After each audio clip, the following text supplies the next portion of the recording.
सुरेंद्र, आपके पास हम वापस लौटेंगे।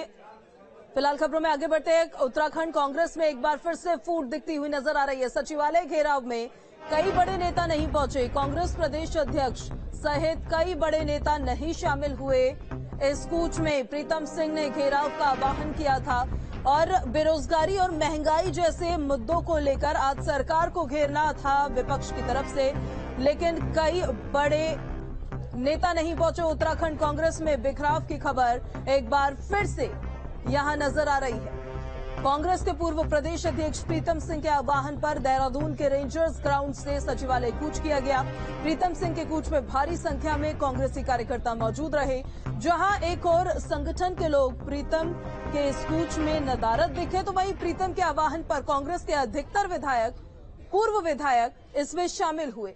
प्रीतम सिंह के साथ नेता प्रतिपक्ष यशपाल आर्य भी मौजूद रहे। दरअसल प्रीतम सिंह ने जब सचिवालय कूच का आह्वान किया, तब से संगठन इस वजह से नाराज चल रहा था। इसकी जानकारी उन्होंने संगठन और प्रदेश अध्यक्ष को नहीं दी थी। यही वजह रही कि संगठन के लोग प्रीतम सिंह के इस आह्वान में शामिल नहीं हुए। लेकिन फिर भी प्रीतम सिंह विधायक, पूर्व विधायक, नेता प्रतिपक्ष सहित तमाम कांग्रेसी कार्यकर्ताओं के साथ एक बड़ी भीड़ जुटाने में यहां पर कामयाब नजर आए। हम एकजुट हैं, जो आप पूछना चाह रहे हैं, हम एकजुट हैं और तमाम साथी जो है इस कूच में सम्मिलित हुए हैं। आज जो प्रदर्शन आप लोग कर रहे हैं, प्रीतम जी का प्रदर्शन था, तमाम नेता शामिल हुए हैं। मुद्दे क्या क्या हैं सर? अनगिनत, और हमने पूरा समय दिया है। सरकार ये नहीं कह सकती कि हमें समय नहीं मिला। उनका जो रोड मैप था, जो उनका घोषणा पत्र था, जो उनका दृष्टि पत्र था, जो उनका एजेंडा था, उन्होंने तो 100 दिन में जश्न मना लिया, करोड़ों रुपए फूंक दिए और 100 दिन की कोई उपलब्धि भी नहीं थी। अब 9 माह होने जा रहे हैं और इन 9 महीनों में सरकार नाम की चीज प्रदेश में नहीं है। कानून व्यवस्था पूरी तरह चरमरा चुकी है, ध्वस्त हो चुकी है। अधीनस्थ चयन सेवा आयोग में जिससे भर्ती घोटाला होता है और उसमें हमारी मांग रहती है कि इसकी सीबीआई जांच होनी चाहिए। उच्च न्यायालय, माननीय उच्च न्यायालय के न्यायाधीश की निगरानी में सरकार सुनने को तैयार नहीं होती है। और हमारा ये कहना कि सरकार ईमानदार होती, इन मुद्दों पर, इन विषयों पर, ये ज्वलंत प्रश्न है, बेरोजगारी का प्रश्न है, युवाओं के भविष्य के साथ खिलवाड़ हुआ है, उससे बचना चाहती थी सरकार। इसी को लेकर दलित हैं, शोषित हैं, वंचित समाज है, व्यापारी है, किसान है, युवा है, उनके भविष्य के साथ खिलवाड़ हो रहा है, मातृशक्ति है, पूरा समाज आज त्रस्त है महंगाई की मार से, बेरोजगारी से और डर और भय खौफ के साए में जी रहा है। उन्हीं मुद्दों को लेकर आज हम सब ने, माननीय प्रीतम सिंह जी के नेतृत्व में हम लोगों ने आज विधानसभा सचिवालय का घेराव करने का फैसला किया है। सुमित निर्देश मेरे साथ हैं। सुमित जी, प्रदर्शन आप लोग कर रहे हैं, तमाम बड़े नेता दिख रहे हैं, सरकार को क्या चेतावनी आप लोग दे रहे हैं? नहीं, देखिए कि जब प्रदेश के मुख्यमंत्री खुद कह रहे कि अधिकारी नहीं सुन रहे हैं, तो कैसा जंगल राज, कैसी अफसरशाही हावी हो गई है, भ्रष्टाचार माफिया हावी हो चुका है, बेटियां हमारी सुरक्षित नहीं है, अग्निपथ, अग्निवीर जैसी योजनाएं आ रही हैं और सरकार चुप्पी साधे बैठी है और इस सैन्य परंपराओं से लदा हुआ हमारा एक प्रदेश है। तो सोचिए किस अंधकार में धकेलने का प्रयास हो रहा है। आवश्यक है इस तर्ज का जो प्रोटेस्ट है, इस तर्ज का जो आक्रोश है, जो जनता में आक्रोश है, वो प्रमुख विपक्षी दल होने के नाते हम अपना कर्तव्य, अपना फर्जों का निर्वहन कर रहे हैं।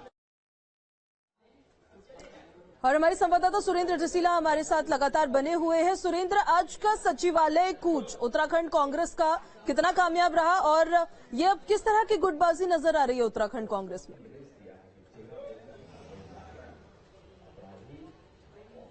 देखिए, कांग्रेस का प्रदर्शन ये कम था, प्रीतम सिंह का शक्ति प्रदर्शन ये ज्यादा था, क्योंकि प्रीतम सिंह के जो तमाम पोस्टर थे उनपे ना हरीश रावत की फोटो थी, ना प्रदेश प्रभारी की फोटो थी और ना प्रदेश अध्यक्ष की फोटो थी।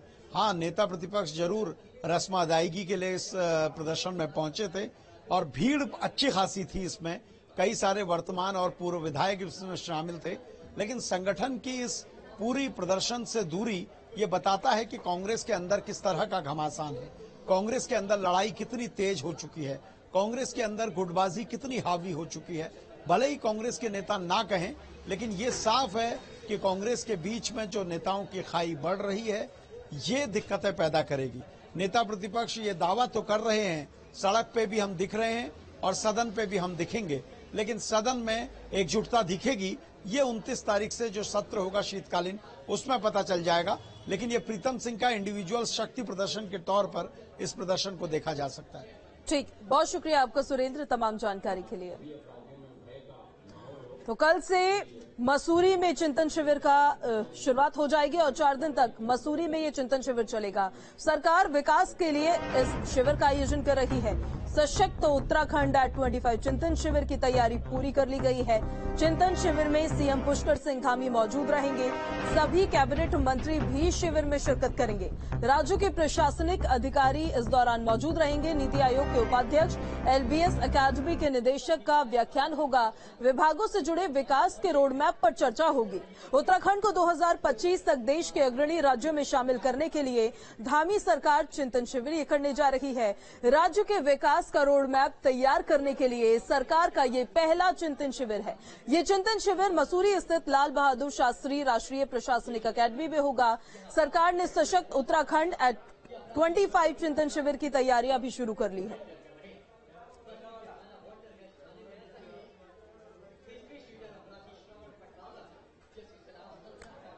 रविवार को देहरादून में एक मामला सामने आया। हिंदू संगठन के कुछ लोगों ने आरोप लगाया कि एक घर के अंदर करीब 40 हिंदुओं को लालच देकर उनका धर्मांतरण करवाया जा रहा है, जिसमें हिंदू संगठनों ने जमकर बवाल मचाया और पुलिस मुकदमा दर्ज कर आगे की जांच कर रही है। एक पूरी रिपोर्ट आपको दिखाते हैं इस पर। थाना डालनवाला में कंप्लेनेंट द्वारा कंप्लेंट दी गई है कि जो वो एक प्रार्थना सभा में गए थे और वहां पर जो है प्रलोभन देकर के उनका धर्म परिवर्तन कराने का प्रयास किया गया। तो इस संबंध में जो है उनकी तहरीर पर मुकदमा पंजीकृत किया गया है। श्रद्धा हत्याकांड को राजस्थान के मुख्यमंत्री अशोक गहलोत ने एक दुर्भाग्यपूर्ण घटना बताया है। कहा है कि सदियों से अंतरजातीय और अंतरधार्मिक शादियां होती आ रही है, लेकिन अब धर्म और एक समुदाय को टारगेट करने के लिए इस पर राजनीति हो रही है। इस पर उत्तराखंड के पूर्व सीएम हरीश रावत ने अपनी प्रतिक्रिया दी है। सुनिए जरा क्या कहा उन्होंने। देखिए, मैं क्या कहा है अशोक जी ने उसका मुझे आइडिया नहीं है, मुझे मालूम नहीं। लेकिन जिस क्रूरता के साथ, जिस निर्ममता के साथ श्रद्धा की हत्या की है, आपदा उसके लिए पति था, तो ये एक विश्वास का अमानवीय पहलू है, अत्यधिक दुखद और निंदनीय पहलू।